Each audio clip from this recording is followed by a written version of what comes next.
आदरणीय बंधुओं, माताओं व मेरी प्यारी बहनों, राधे राधे। बंधुओं, आज हम इस वीडियो में अपने अपने पितृ पूर्वजों की आत्मिक तृप्ति हेतु श्राद्ध पक्ष में श्रीमद् भगवत गीता के चौथे अध्याय का श्रवण करेंगे, जो कि इस प्रकार है।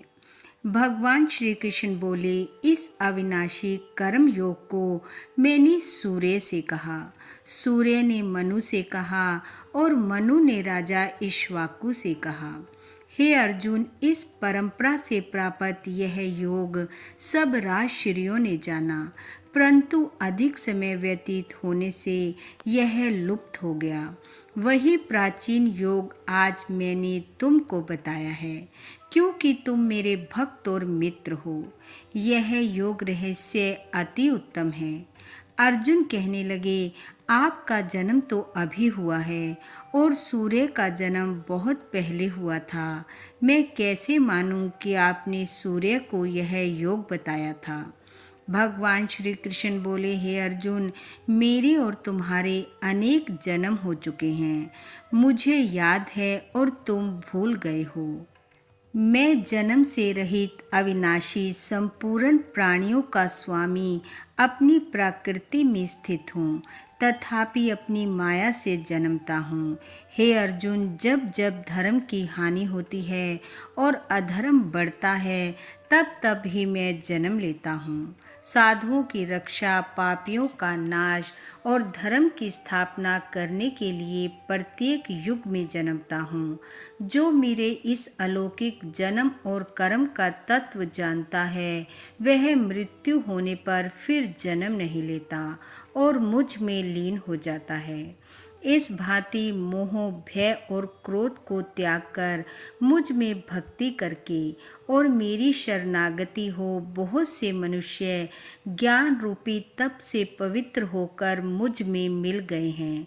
जो जिस भाव से मेरा पूजन करता है, उसको मैं उसी प्रकार का फल देता हूँ। हे पार्थ, मनुष्य सब प्रकार से मेरे मार्ग का अनुसरण करते हैं, अर्थात वह चाहे जिसकी भी सेवा करें, वह मेरी ही सेवा है। मनुष्य लोक में कर्म सिद्धि की इच्छा करने वाले देवताओं का पूजन करते हैं, क्योंकि इस लोक में कर्म की सिद्धि शीघ्र होती है। मैंने चारों वर्णों की सृष्टि अपने अपने गुण और कर्म से की है। सृष्टि का कर्ता मैं हूँ, तथापि मुझे अकर्ता अविनाशी जानो। कर्म मुझको वृद्ध नहीं कर सकते, तथापि कर्म फल में मेरी कामना नहीं है। इस प्रकार जो मुझको पहचानता है, वह कर्मों के बंधन में नहीं पड़ता। इसलिए पूर्व पुरुषों के किए हुए कर्म को तू भी कर। हे अर्जुन, कर्म क्या है, अकर्म क्या है, इसके विचार में विद्वान की बुद्धि भी चकरा जाती है। उसी कर्म का वर्णन मैं तुमसे करूँगा, जिसके जानने से संसार के बंधन छूटकर मोक्ष के भागी बनोगे।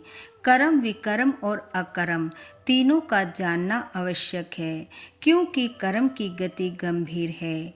हे अर्जुन, जो कर्म करने की कोई कामना नहीं रखता है और जिसके समस्त कर्म ज्ञान रूपी अग्नि से निर्मल हो गए हैं, उसको पंडित कहते हैं। जो कर्म फल की आशा छोड़कर करता है और उनमें आसक्ति भी नहीं रखता है और निराश्रय ही संतुष्ट रहता है, ऐसा मनुष्य कर्मों में घिरा रहने पर भी मानो कुछ नहीं करता है। देव योग से जो कुछ मिल जाए, उसी पर संतुष्ट रहता है। जो हर्ष, शोक आदि द्वंद्वों से मुक्त है तथा किसी से ईर्ष्या नहीं करता, कर्म की सिद्धि या असिद्धि में भेद नहीं समझता, वह कर्म करता हुआ भी उसमें नहीं बंधता। जो फल की इच्छा नहीं रखता, वह वासना से दूर हो गया है। ज्ञान में जिसका मन अचल है, जो यज्ञ के कर्म करता है, वे सब कर्म लुप्त हो जाते हैं। हवन करने का पदार्थ भी ब्रह्म है, आहुति देने वाला भी ब्रह्म है। इस प्रकार जिसकी बुद्धि में सब कर्म ज्ञानमय हैं, उसको ब्रह्म प्राप्त होता है। कोई कोई कर्म योगी देवताओं की पूजा करते हैं और ज्ञान योगी ब्रह्म रूप अग्नि में यज्ञ रूप से हवन कर परमात्मा का भजन करते हैं। कोई ऐसे हैं जो अपनी इंद्रियों को तथा कर्मों को संयम रूपी अग्नि में होम कर देते हैं और कितने ही इंद्रिय रूप अग्नि में इंद्रियों के रूप शब्द आदि विषयों को होम कर देते हैं। कितने ही लोग इंद्रियों के सब कर्मों को और प्राणों के कर्मों को आत्मज्ञान से प्रज्वलित संयम रूप अग्नि में जला देते हैं। कोई तो द्रव्य यज्ञ करते हैं, कोई तप यज्ञ, कोई योग यज्ञ, कोई स्वाध्याय और कोई ज्ञान रूपी यज्ञ करते हैं और कोई प्राणायाम में तत्पर रहने वाले योगी प्राण और अपान वायु में प्राण को रोकते हैं और प्राण वायु में अपान वायु का लय करते हैं। कोई आहार को निरंतर कम करके प्राणों को होमते हैं। वे यज्ञवेता हैं और यज्ञ से ही इनके सब पाप नष्ट हो जाते हैं।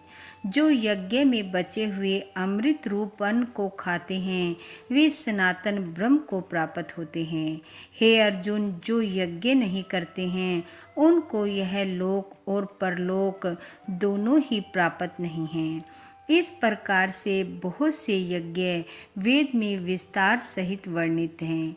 इन सब को कर्म से उत्पन्न हुए जानो। हे अर्जुन, द्रव्य में यज्ञ में ज्ञान यज्ञ उत्तम है।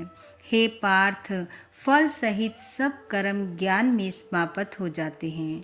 सो उस ज्ञान यज्ञ का तत्वदर्शी और ज्ञानी लोग तुमको उपदेश करेंगे। इसलिए तुम उनकी सेवा करना और उनको विनय पूर्वक प्रसन्न करके ज्ञान यज्ञ जानना। इस ज्ञान का लाभ प्राप्त करके तुमको ऐसा मोह फिर नहीं होगा। इसी ज्ञान से समस्त प्राणियों को तुम अपने में और मुझ में देखोगे। यदि सब प्राणियों से भी अधिक पाप करने वाले हो तो भी ज्ञान रूपी नौका से ही सब पाप रूपी समुद्र को पार कर जाओगे। हे अर्जुन, जिस प्रकार प्रज्वलित अग्नि लकड़ी को जलाकर भस्म कर देती है वैसे ही ज्ञान रूपी अग्नि सब कर्मों को भस्म कर डालती है। इस लोक में ज्ञान के समान पवित्र और कुछ नहीं है।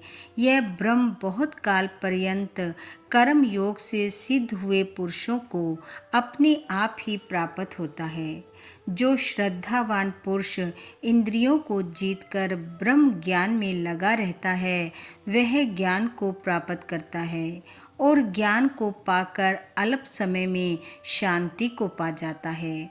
अज्ञानी, श्रद्धा रहित और जिनके मन में संदेह है ऐसे जो पुरुष हैं वह नष्ट हो जाते हैं। जिनके मन में संदेह रहता है उनको यह लोक और परलोक कुछ भी सुख नहीं देता है। जिसने परमेश्वर आराधना और निष्काम कर्म योग के आश्रय से कर्म बंधन त्याग दिए हैं, हे अर्जुन, उस आत्मज्ञानी पुरुष को कर्म नहीं बांधते। इसलिए अज्ञान से उत्पन्न हुए चित्त के इस संशय को ज्ञान रूपी तलवार से काटकर मेरे बताए हुए कर्म योग को करने के लिए प्रस्तुत हो जाओ।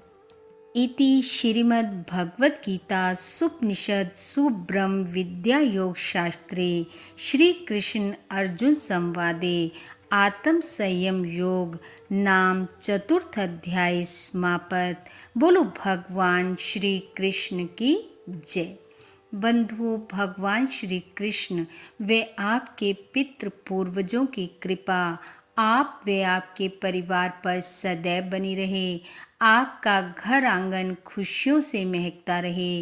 इन्हीं शुभकामनाओं के साथ आप सबका बहुत बहुत धन्यवाद। राधे राधे।